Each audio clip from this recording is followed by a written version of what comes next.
नमस्कार, मैं पंकज कुमार। ये पटना के मोदी का रोड शो है और हर रोड शो की तरह ये बेहद भव्य और आप देख सकते हैं यहाँ खचाखच भीड़ भरी हुई है।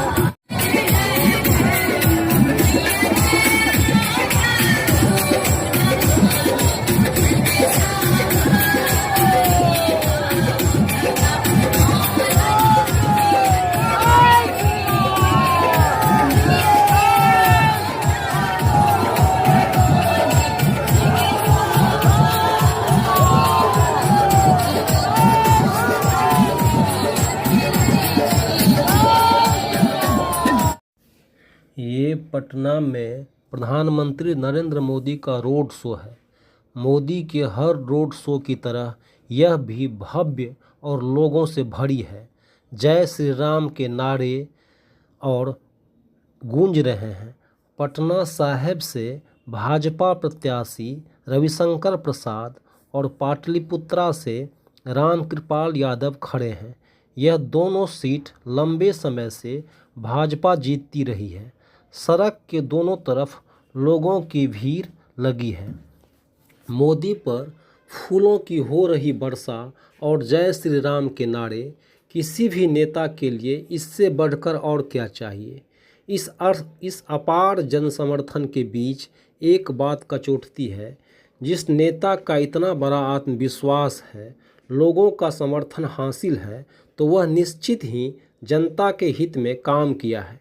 फिर यह राजनीति की कैसी विडंबना है कि यह चुनाव मुद्दा विहीन हो गया है। क्या मोदी को अपने काम और इन समर्थकों पर भरोसा नहीं है? फिर वे अपने काम के आधार पे वोट क्यों नहीं मांगते? वे क्यों नहीं कहते कि अग्निवीर योजना बेहतर है, इससे युवाओं को रोज़गार मिला है, 80 करोड़ लोग मुफ्त में राशन पा रहे हैं, या फिर उज्ज्वला योजना या इसी तरह की ढेर सारी योजना। लेकिन मोदी तो राम के सहारे चल रहे हैं। भीड़ से आती जय श्री राम के नारे और एक समुदाय को टारगेट करता भक्ति गीत। घृणा की हद तक ध्रुवीकरण। ये क्या हो रहा है? या फिर झूठ का सहारा?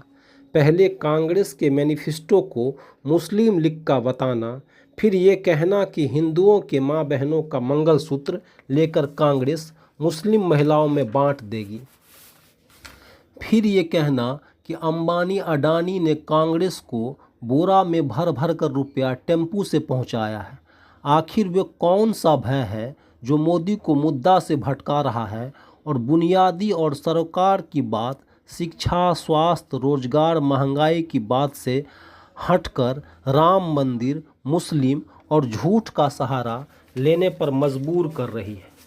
ये चुनाव मुद्दा विहीन हो गया है।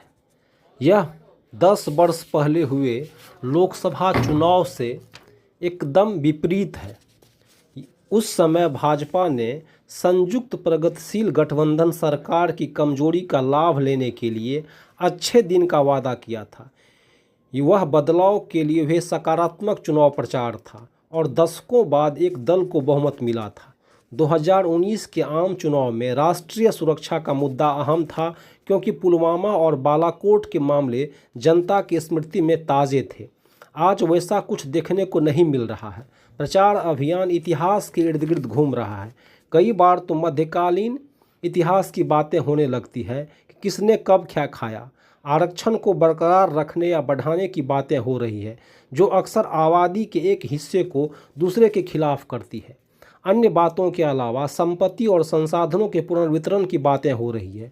इनसे आर्थिक वृद्धि की गति बढ़ाने में कोई मदद नहीं मिलेगी, ना ही स्कूली शिक्षा के नतीजे में कोई सुधार होने वाला है। उदाहरण के लिए विरासत कर का मुद्दा कुछ दिनों तक बिना वजह चर्चा में रहा और फिर नदारद हो गया।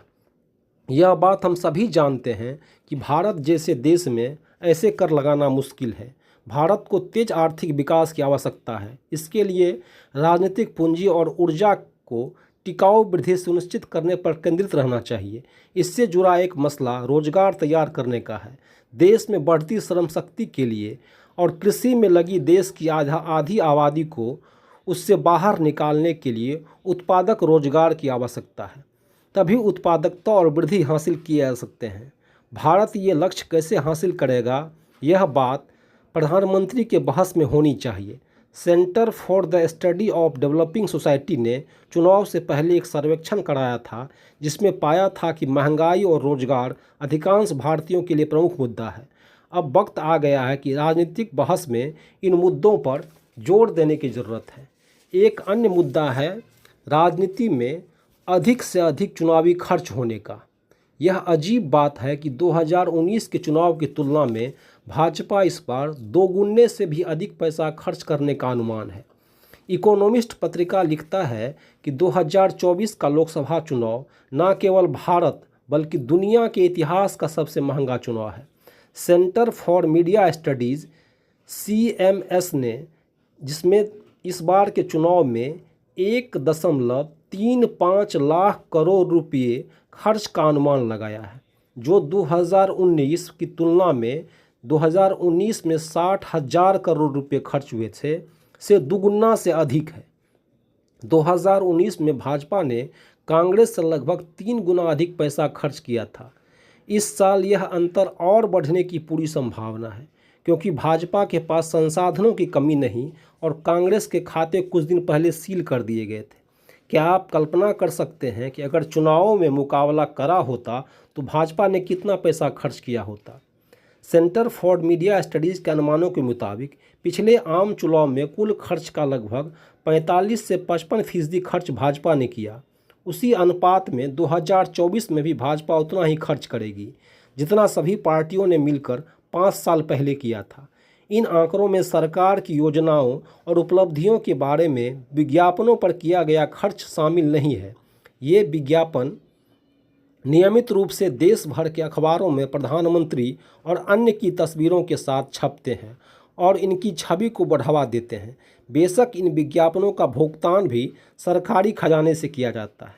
आम चुनावों पर भाजपा का अनुमानित खर्च लगभग 4 गुना बढ़ गया है। खर्च का एक हिस्सा अधिक परिष्कृत पेशेवर और टेक्नो सेवी प्रचार अभियान के लिए है तो एक हिस्सा सोशल मीडिया को दिए जा रहे ज़्यादा महत्व पर।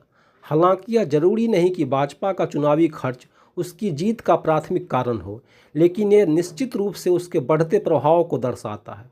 संसाधनों से लेस उम्मीदवार अधिक प्रतिस्पर्धी होता है। इसका यह मतलब नहीं निकाला जाना चाहिए कि उम्मीदवार धनबल से चुनाव जीत रहे हैं। मुंबई में कई वर्षों तक साइमन चार्चार्ड द्वारा एथनोग्राफिक फील्डवर्क से पता चलता है कि राजनीतिक दलों द्वारा मतदाताओं को भेंट, उपहार और यहाँ तक कि नगद राशि देना भी भारत में नई बात नहीं है, लेकिन यह खर्च बढ़ते चुनाव व्यय का प्राथमिक कारण नहीं है।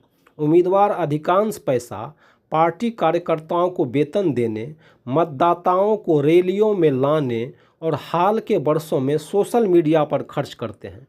अब हम अपने मूल प्रश्न पर लौटते हैं कि भाजपा चुनावों पर इतना खर्च क्यों कर रही है जबकि उसे भारी अंतर से जीत का भरोसा है। इसका एक सरल उत्तर तो यही है कि पार्टी के पास पैसों की कमी नहीं है और उसे ज़रूरत से ज़्यादा खर्च करने से गुरेज नहीं। या फिर यह भी संभव है कि सत्तारूढ़ दल उतना आश्वस्त नहीं है जितना वह खुद को दिखाता है और इसलिए चुनाव में भरपूर खर्च कर रही है। एक अन्य मुद्दा मुस्लिम और हिंदू के जनसंख्या का आया है और हाल ही में प्रधानमंत्री के आर्थिक सलाहकार समिति की रिपोर्ट के मुताबिक आबादी के बाद से 2015 तक देश में मुसलमानों की आबादी 9.84% से बढ़कर 14% हो गई है, यानी 4.16% की बढ़ोतरी हुई है, जबकि हिंदुओं की आबादी 84% से घटकर 78% रह गई है, यानी 6% की गिरावट आई है। भाजपा ने मुसलमानों की बढ़ती और हिंदुओं की घटती आबादी का मुद्दा बनाया है, लेकिन NFHS सर्वे के मुताबिक पिछले 32 सालों में देश में मुस्लिमों की प्रजनन दर लगभग आधी रह गई है। पहले यह 4.4 थी, अब यह 2.32 है।